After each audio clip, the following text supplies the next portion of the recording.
are we? Good to see all of you.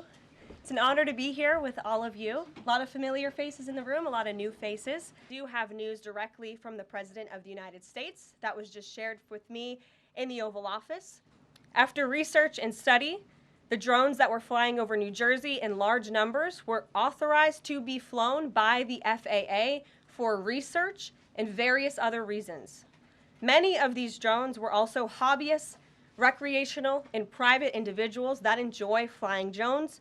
In time, it got worse due to curiosity. This was not the enemy.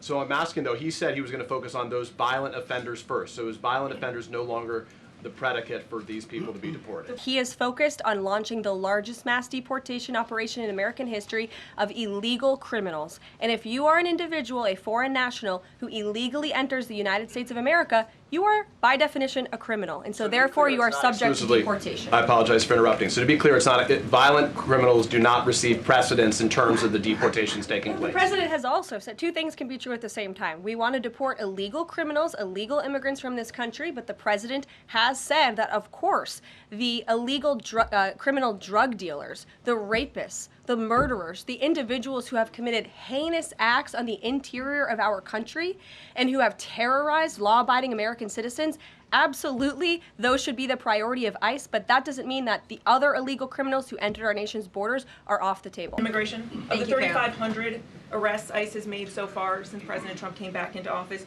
can you just tell us the numbers? How many have a criminal record versus those who are just in the country illegally? All of them, because they illegally broke our nation's laws and therefore they are criminals as far as this administration goes. I know the last administration didn't see it that way, so it's a big culture shift in our nation to view someone who breaks our immigration laws as a criminal, but that's exactly what they are. You may have been going with the worst first. They all have a criminal record? And welcome to the briefing room. If they broke our nation's laws, yes, they are criminal. We know over the past 4 years, American households has been essentially taxed $55,000 in regulations. The past 4 years, we've seen the Biden administration spend money like drunken sailors. It's a big reason we've had an inflation crisis in this country. And it's incumbent upon this administration to make sure, again, that every penny is being accounted for honestly. One on the freeze in federal funding. Who advised the president on the legality of telling government agencies that they don't have to spend money that was already appropriated by Congress? Well, as the OMB memo states, this is certainly within the confines of the law. So White House counsel's office believes that this is within the president's power to do it, and therefore he's doing it. Okay, so they disagree with lawmakers who say that they don't have the power to freeze this funding. Again, I would point you to the language in the memo that clearly states this is within the law. And on what happened on Friday night, the administration fired several inspectors general without giving Congress the 30-day legally required notification that they were being fired. I think only 2 were left at DHS and the DOJ. And then yesterday we saw several prosecutors, I believe 12, fired from the Justice Department who worked on the investigations into the president. As you know, they are career prosecutors, therefore they are afforded civil service protections. How is the administration deciding which laws to follow and which ones to ignore?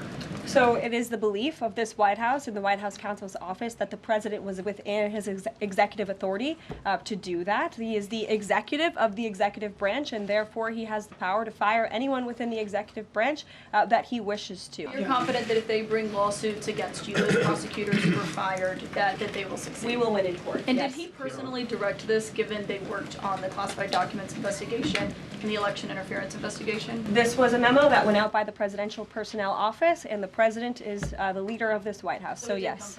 Yes, Karoline. Saving costs for the American people over the past week. He looks forward to continuing to doing that in the days ahead. Thank you, guys. One more border question. Are Medicaid portals down in all 50 states?